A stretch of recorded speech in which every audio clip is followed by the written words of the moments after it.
inside my own world of make-believe. Assalamualaikum warahmatullahi wabarakatuh. Kembali lagi ketemu dengan saya dalam video ini di praktikum perancangan tata letak fasilitas. Oke, dalam video kali ini saya akan membahas modul 3 yaitu luas lantai pabrik dan langsung lanjut ke modul 4 yaitu aspek manajemen dan organisasi. Nah, kenapa saya langsungin atau kita mengerjakan secara paralel? Karena modul 3 itu sedikit, itu cuman menghitung luas lantai pabriknya, terutama di pabriknya belum masuk ke perkantoran. Nah, yang keempat ini juga cuman sedikit banget. Jadi kalian di sini di awalnya kalian cuman membuat perintahnya itu membuat struktur organisasi serta job desk dan job speknya. Nah, ini seperti ini. Ini struktur organisasinya. Terus ini job desk dan job spek. Tugas utamanya apa aja. Nah, ini adalah struktur organisasinya. Nanti yang kalian bikin ya, saya rasa kalian udah paham ya. Dan udah tahu karena kalian sendiri kebanyakan udah bekerja. Jadi ya, saya nggak perlu menjelaskan nanti. Yang jelas kita adalah perusahaan manufaktur. Pasti di situnya banyak ada manajer produksinya. Ya. Saya jelaskan secara ringkas saja. Ini contohnya. Kalian boleh mengikuti ini atau mau buat sendiri. Tapi yang jelas kalau mengikuti ini jangan 100% sama.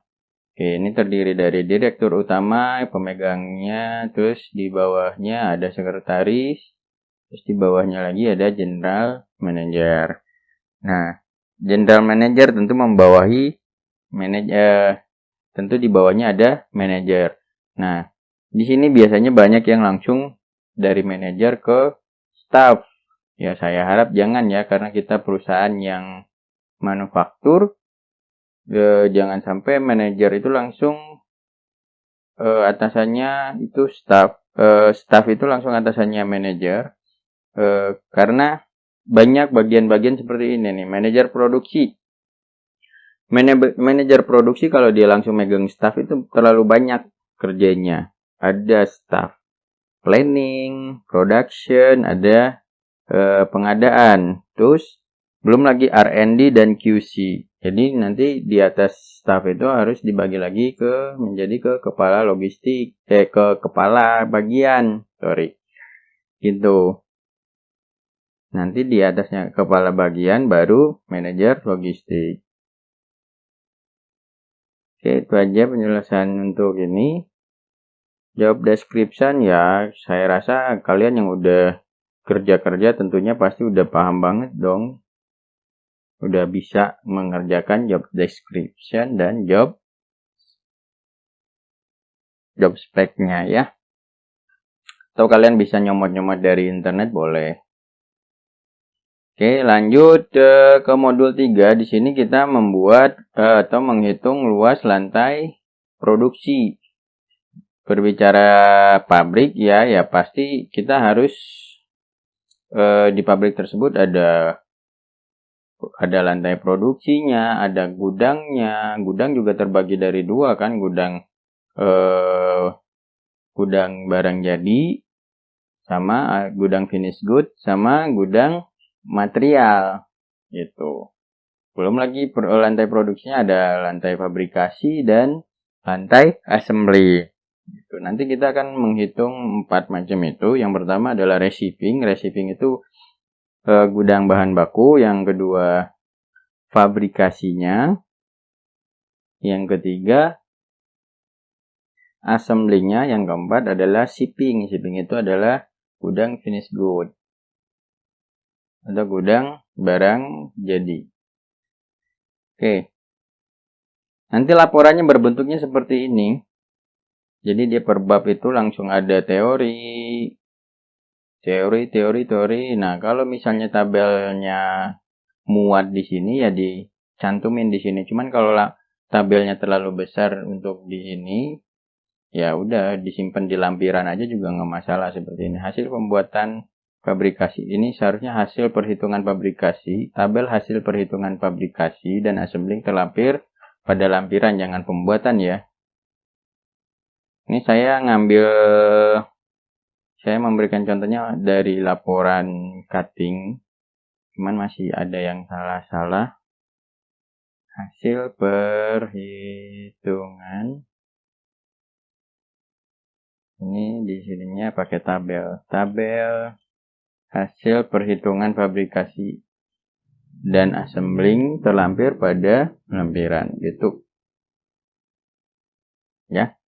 Oke, sekarang kita langsung aja ke perhitungan Excel-nya. Ini juga sama orangnya, saya ambil dari dia untuk contoh aja, walaupun ada beberapa perhitungan yang masih salah. Nanti saya koreksi langsung biar kaliannya lebih paham. Nah, di gudang utama itu di gudang bahan baku itu terdiri dari dua tabel nanti. Nah, yang pertama adalah komponen utama. Komponen utama itu kayak besi-besinya, plat-platnya. Nah, terus ada komponen tambahan. Komponen tambahan itu yang kecil-kecilnya. Kenapa dipisahkan? Karena komponen utama itu gede dan panjang-panjang materialnya. Jadi dia bisa kemungkinan diangkutnya menggunakan forklift. Nah, sementara forklift itu bisa menjangkau sampai beberapa meter. Nah, di sini saya tetapkan aja maksimal tinggi rak itu adalah 5 meter untuk yang komponen utama. Nah, untuk komponen tambahan karena dia barangnya kecil-kecil dan nggak mungkin diambil menggunakan forklift. Dan di sini si bahan tambahan itu cukup menggunakan operator ngambilnya. Jadi di sini saya tetapkan juga tinggi maksimalnya adalah tinggi raknya itu 2 meter, tinggi maksimal raknya. Jadi yang di sini 5 meter, yang di sini 2 meter. Nah, di dalam rak itu tentu ada bagian-bagiannya. Nah, itu kita namain dengan stage. Jadi setiap rak itu terdiri dari beberapa stage. Gitu. Nah, berhubung di sini yang komponen utamanya panjang materialnya atau raw materialnya adalah 6 meter, jadi kita menggunakan rak yang 6 meter juga. Tentunya harus diberikan space lebih karena nggak mungkin dong kita mepet pas 6 meter, soalnya pasti nanti kesempitan, pas-pasan itu susah ngambilnya atau masukinnya nanti gitu. Jadi raknya itu kita kasih panjangnya misalnya 6,1 atau enaknya 6,2 lah. Nah, lebarnya misalnya kita tetapin 0,6 karena kita butuh space 0,1. Tingginya ini 5 meter. Gitu. Ya. Oke. Seperti yang kalian ketahui, ada beberapa macam atau beberapa tipe untuk gudang itu. Yang pertama ada yang menggunakan valet atau tumpukan. Jadi bisa ditumpuk ke atas. Ada yang menggunakan rak. Itu terserah kalian mau menggunakan rak semua atau menggunakan valet atau model tumpukan. Itu terserah. Yang jelas, yang penting kalian mengerti aja cara perhitungannya. Itu. Oke, sekarang saya langsung menjelaskan untuk perhitungan yang rak ya. Komponen, nah ini nanti kita kelompokkan di tipe bahannya berdasarkan bahan yang sama dan ukuran yang sama. Ini seharusnya dikelompokin aja di March. Ini di March aja karena dia menggunakan ukuran yang sama.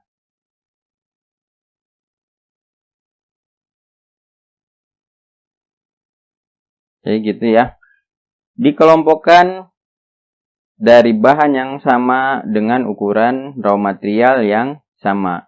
Kalau bahan sama tapi ukuran raw materialnya berbeda, misalnya di sini lebarnya 0,4, ya dia dikelompokkannya ke 0,4, jangan yang ke 0,5. Soalnya nanti kan Nggak mungkin dong yang 0,05 sama 0,04 digabung kan. Nanti susah mengambilnya gitu. Oke, nanti ini di Mars aja boleh atau disatuin juga, atau dipisah juga boleh. Yang jelas ini pengelompokannya per material yang sama dan ukuran yang sama. Nah, kode ini boleh acak, nggak harus berurutan. Port assembling itu nanti saya jelaskan di sini, di komponen tambahan. Karena di sini port assemblingnya terhitungnya satu-satu, soalnya kita bikinnya kanan dan kiri. Kalau kita bikinnya satu aja, misalnya kaki, baru port X-nya mungkin di sini 2. Ya, nanti saya jelaskan lebih rincinya. Oke, di sini ukuran raw material. Di sini ukuran pakai itu kita dapat dari OPC ya. Nah, terus di sini produk per jam. Nah, produk per jam itu diambil dari, bukan KPT ya ini. Kalau KPT itu nanti di shipping. Kalau shipping baru KPT. Nah, produk per jam di sini itu diambil dari routing sheet, yaitu bahan dipersiapkan. Terus ini adalah jumlah kebutuhan. Jumlah kebutuhan raw material. Kalau ini jumlah kebutuhan ukuran pakai atau si komponennya. Kalau ini udah masuk ke jumlah kebutuhan raw material. Cara menghitungnya ya seperti biasa, tinggal kali bagi.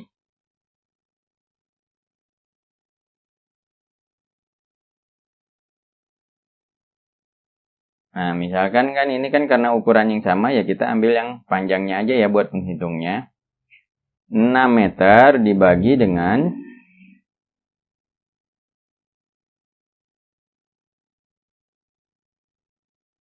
6 meter dibagi dengan panjangnya 0,44.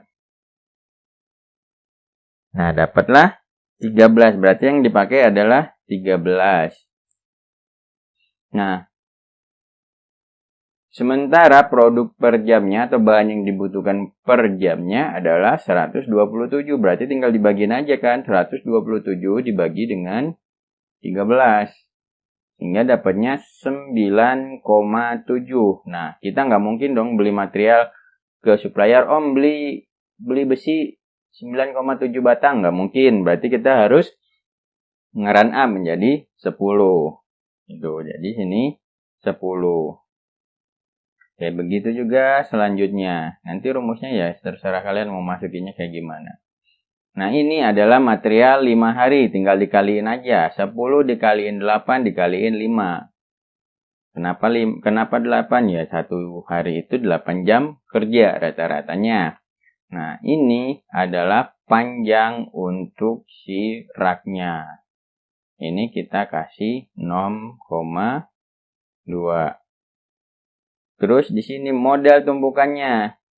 Karena raknya juga kita bikin sepanjang 6,2, cuman muat satu kan, berarti satu aja model tumpukan panjangnya. Nah, ini adalah lebar si rak. Di sini kita bikin tadi 0,6 karena kita harus menyiapkan space. Terus di sini 0,4. Ini adalah tinggi stage. Nah, taruhlah seperti ini ya.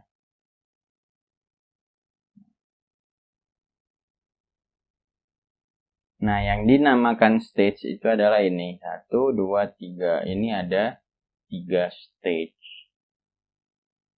Nah, ini stage. 1, 2, 3 itu adalah stage-nya. Nah, sementara di sini dibikinnya tingginya adalah 0,04. Karena dia harus ada space untuk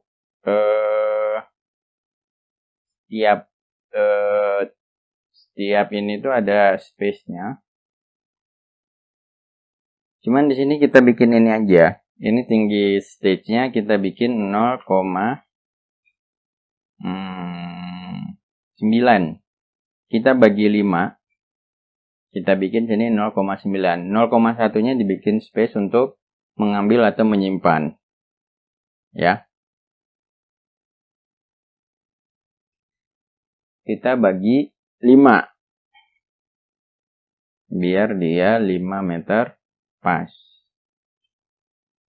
Nah, sekarang kita hitung nih. Model tumpukan tingginya berapa? Model tumpukan T-nya berapa? Ini juga belum kita hitung. Nah, ini sekarang kita hitung yang model tumpukan lebar dulu. Lebar raw materialnya adalah 0,05 atau ini raw material atau ukuran pakainya adalah 0,05. Sementara lebar ininya itu 0,5. Ini 0,5. Yang satu buat ini ya, buat space kosong. Sehingga dia didapat adalah 10 model tumpukan lebar. Jadi dia ada 10 ke samping. Mana tadi? Berarti dia kesininya 10. 1, 2, 3, 4, 5, 6, 7, 8, 9, 10. Nah, sekarang model tumpukan tinggi. Ini sudah ada perhitungannya, yaitu tinggi ukuran pakai. Jadi tinggi stage dibagi dengan tinggi ukuran pakai. Sehingga dapat hasilnya adalah 30.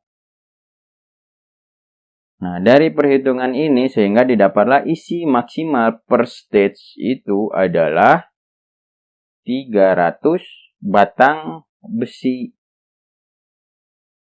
Gitu. Nah, sementara jumlah totalnya yang dibutuhkan, ini jumlah total material. Ini dijumlahin adalah 4.104. Nih penjumlahan ini ya yang tadi di March segini. Itu jumlahnya adalah 4.104. Nah, sekarang kita menghitung berapa kebutuhan stage yang harus kita sediakan. Tinggal dibagi aja. Ini dibagi dengan 300. Sehingga didapatlah 13,86. Ini harus di run up. Berarti di sini adalah 14. Nah, begitu juga dengan yang lainnya. Steel pipe. Ini steel pipe sama steel flat. Flat itu yang plat lempengan tapi panjang ya, bukan yang gede lebar seukuran triplek itu bukan. Kan di awal saya udah jelasin. Nah, setelah dihitung sehingga didapatlah total stage yang kita butuhkan adalah 19 stage. Sementara satu rak itu isinya adalah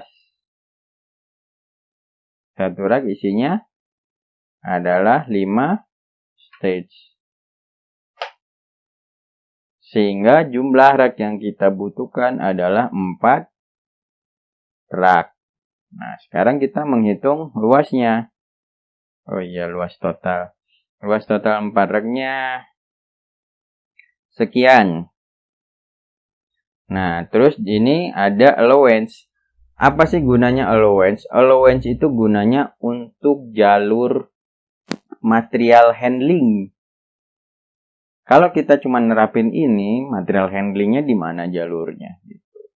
Makanya ini ada allowance 200%. Ini gunanya untuk jalur material handlingnya nanti. Nah, ini tinggal ditambahin aja. Total luas rak yang 4 ini ditambahkan dengan allowance sehingga menghasilkan total luas yang kita butuhkan adalah 44,64 rak. Meter persegi. Gitu. Nah, ini juga untuk perhitungan komponen tambahan itu konsepnya sama aja. Cuman begini. Ini contoh untuk rak. Ini ya, komponen utama besi itu ya. Nanti jadi forklift itu narik dari samping nanti ngambilnya. Oke, kita lanjut ke komponen gudang tambahan. Nah, ini contoh untuk rak gudang tambahan. Jadi dalam stage itu terdiri dari beberapa komponen, nggak seperti yang komponen utama.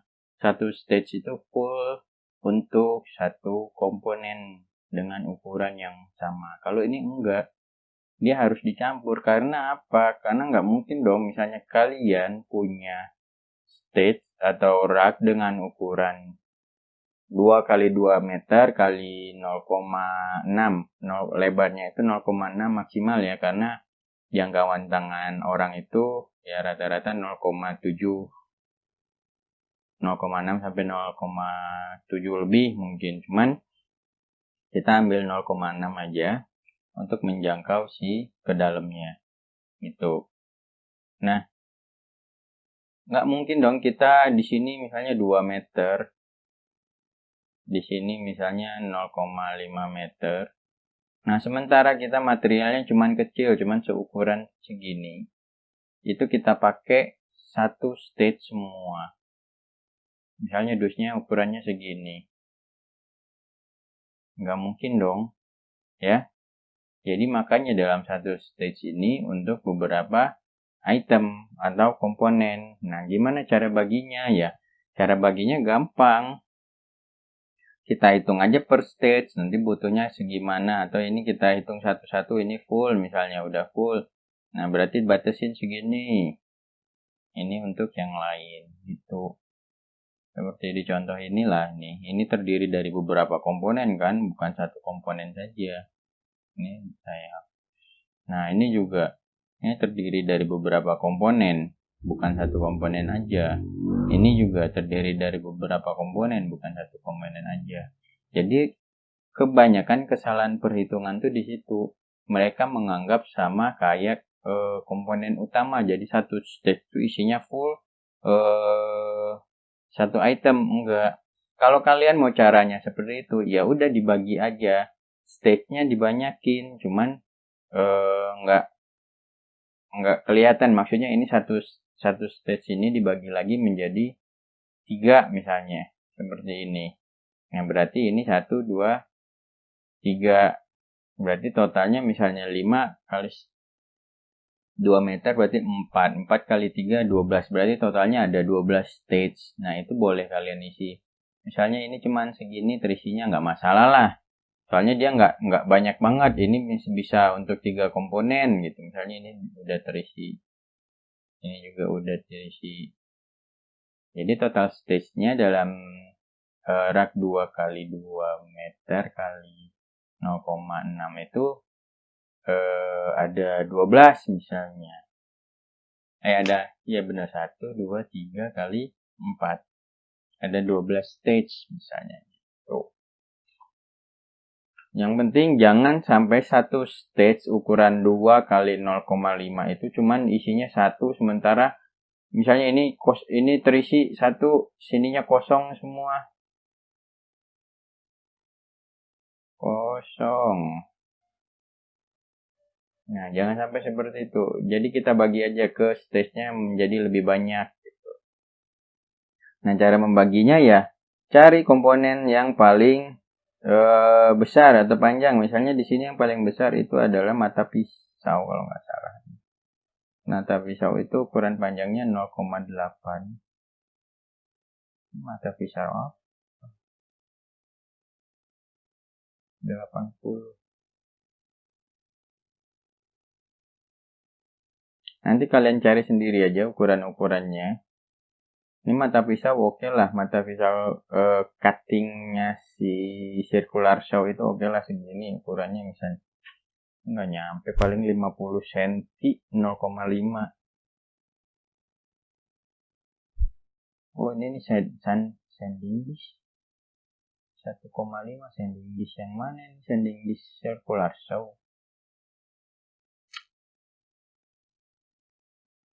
Ini mata pisau bor kali, gerinda tangan. Ini kayaknya yang bikinnya cewek, jadi nggak paham ukuran-ukuran. Nanti kalian perbaiki aja untuk ukuran-ukurannya ya. Ambil nanti misalnya yang paling gede berapa, misalnya ini 1,8. Nah, itu dibikin patokan untuk si ukuran stage yang dibagi-bagi lagi. Cuman itu rada gampang daripada kalian cuman stage yang panjang seperti ini nanti dibagi-bagi gitu. Mending ini dibikin stage-nya lebih banyak aja. Oke, terus saya nggak akan ngelanjutin ke sana karena perhitungannya sama aja.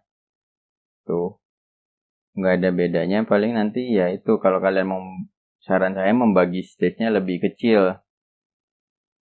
Oh iya, ada yang terlupakan tadi. Saya janjikan menjelaskan yang ini ya, pot S, dan saya tambahkan untuk yang isi. Pot S itu adalah jumlah komponen yang digunakan dalam satu produk. Misalnya gini. Ini di sini kode 600, komponennya set kaki meja plastik. Ini penutup kaki ya, penutup kaki meja itu. Nah, misalnya dia terdiri dari, ini aja nih penutup. Ini nggak tahu nih, set kaki meja plastik. Yang 700. Misalkan dia terdiri dari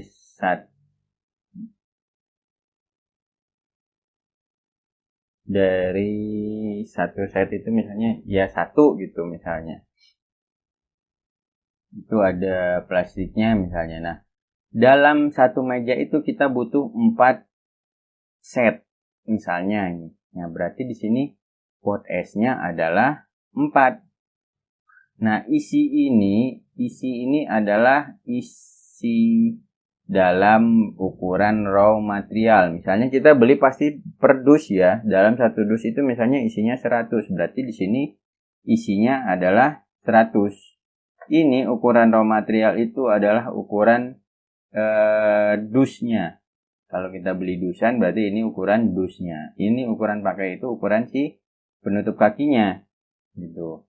Nah, produk per jam di sini itu seperti yang di atas itu menggunakan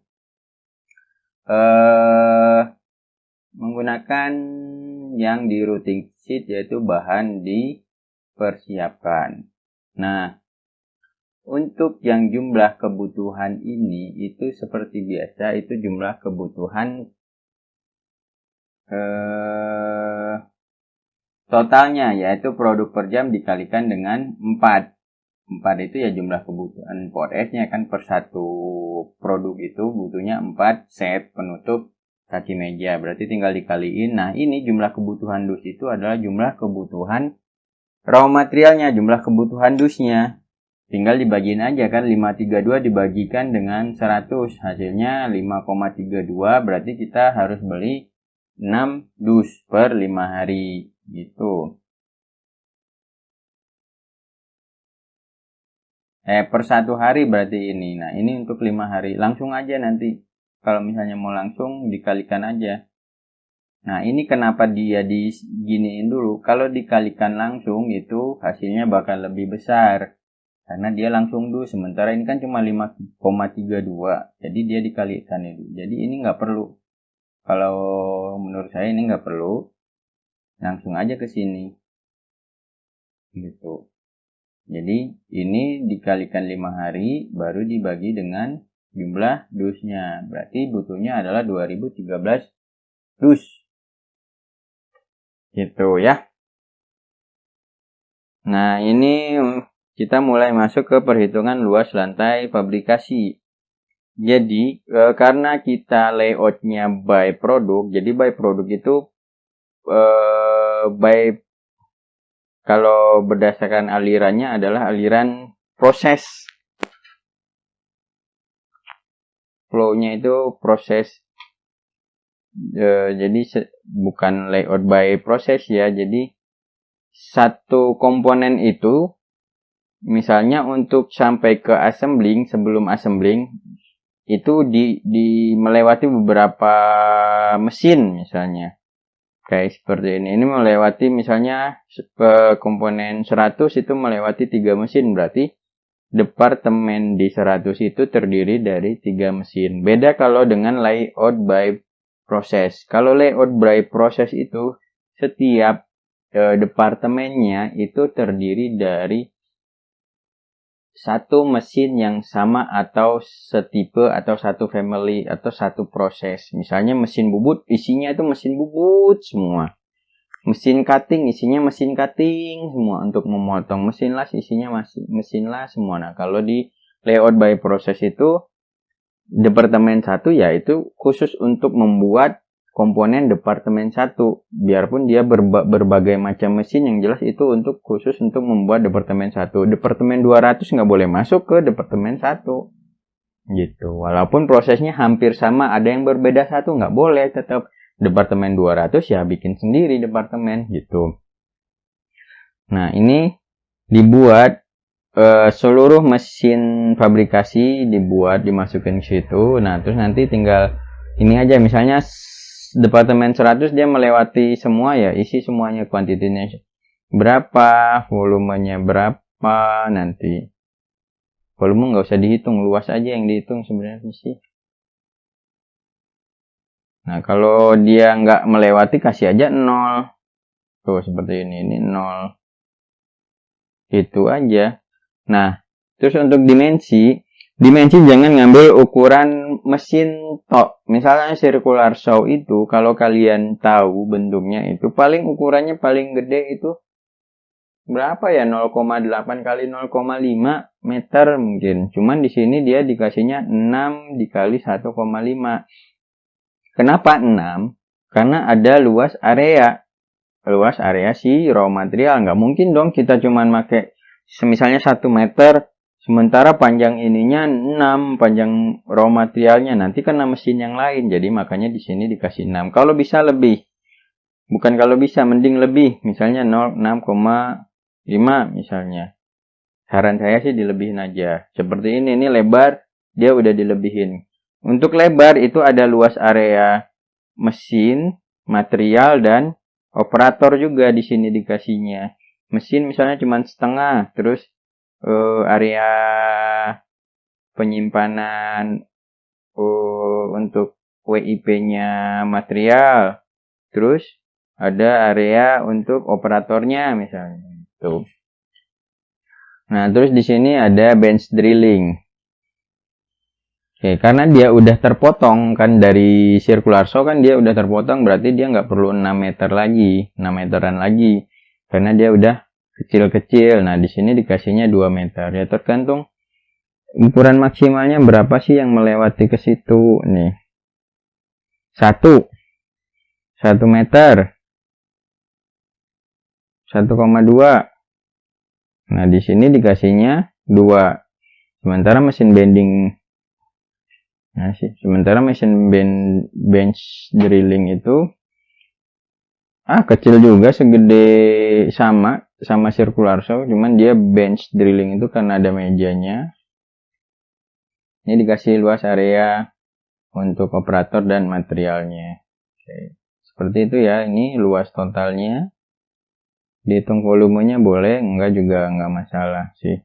Yang penting luasnya benar.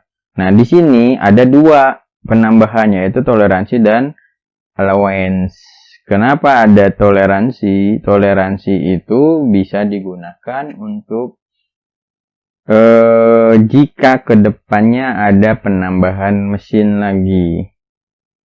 Itu bisa yang pertama. Terus ada WIP atau work in process. Kan misalnya nanti kan itu sehari itu 8 hari kerja. Misalnya ada proses antrian nanti di salah satu mesin karena ketidakseimbangan waktu proses dalam tiap mesin. Misalnya circular saw waktunya cuma 5 detik misalnya motong. Sementara bench drilling nanti waktunya 6 detik. Otomatis ada antrian kan nanti. Nah, itu digunakan untuk toleransi ini. Walaupun di sini juga udah ditambah luas area untuk WIP juga, cuman di sini dikasih lagi aja. Nah, allowance seperti biasa, allowance itu digunakan untuk itu tadi material handling bisa, itu aliran materialnya ya. Nah, ini adalah luas totalnya. Nah, terus di sini ada assembling dan subassembling, sama aja konsepnya seperti fabrikasi. Dan ada 2 penambahan juga, toleransi dan allowance. Jadi untuk fabrikasi itu ada 2 penambahan karena mereka butuh jalur yang besar nanti. Soalnya kalau pakai forklift kan, wah itu jalurnya harus besar, apalagi yang 2 arah.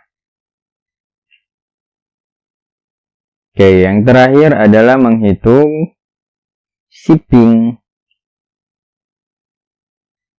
Mana dia shippingnya?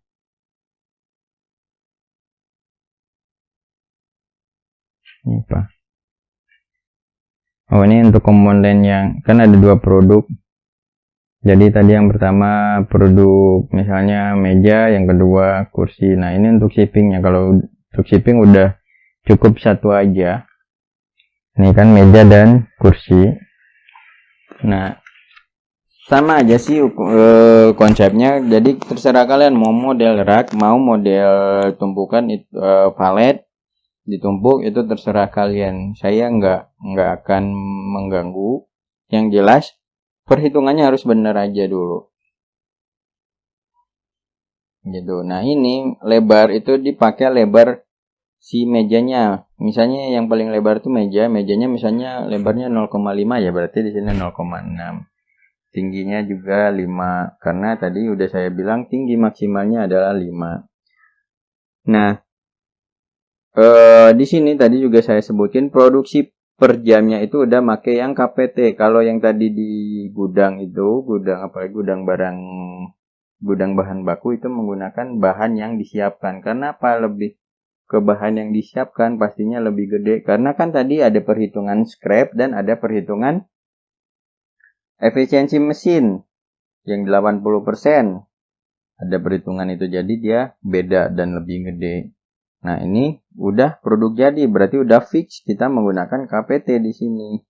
Nah, ini yang tadinya di gudang bahan baku itu menggunakan material 5 hari, di sini kita menggunakan material 2 hari aja. Jadi setiap 2 hari sekali kita mengirimkan produknya. Jadi kita cuma nyimpen selama 2 hari, terus kirim, nyimpen 2 hari, kirim gitu.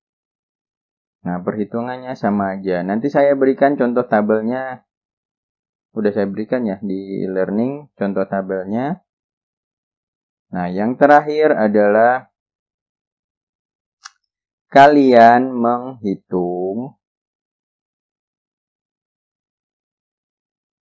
bukan menghitung sih, jadi dibandingin lah nanti. Terus ini totalnya berapa untuk receiving, fabrikasinya berapa, terus assembling berapa, shipping berapa, totalnya berapa. Nah, nanti dibandingin nih, luas gudang itu receiving dan shipping ditambahin sama luas pabrik. Itu fabrikasi dan assembling ditambahin. Kenapa dibandingin antara 2 ini? Jangan sampai luas gudang itu lebih besar dari luas pabrik. Kenapa jangan sampai? Ya, kita kan bikin pabrik, bukan bikin gudang. Ngapain gudangnya gede-gede gitu. Ya. Pokoknya minimal gudang itu maksimalnya 1/3 dari luas pabrik lah. Jangan sampai lebih dari 1/3 atau nyampe setengahnya, itu janganlah. Atau bahkan lebih gede jangan. Ya. Insya Allah nggak nyampe 1/3. Ini lebih kecil. Ini aja jauh banget perbedaannya. Oke, itu aja untuk luas lantai produksi atau di pabriknya. Nah, ini baru yang intinya aja yang dihitung. Kita belum menghitung luas fasilitasnya untuk yang di dalam pabrik, kayak fasilitas tempat parkirnya, material handling, WC-nya, itu nanti di luas lantai fasilitas, bukan di sini. Ini baru yang intinya aja. Nanti ada lagi menghitung luas lantai fasilitas. Oke. Segitu aja penjelasan dari saya untuk video kali ini. Mudah-mudahan kalian bisa memahaminya. karena saya rasa saya menjelaskannya cukup jelas ya. Kalau yang di awal tadi, kalau yang di sini-sininya itu hanya mengikuti saja, sama aja sih konsepnya. Oke, sekian untuk video kali ini. Terima kasih. Assalamualaikum warahmatullahi wabarakatuh. I live inside my own world of make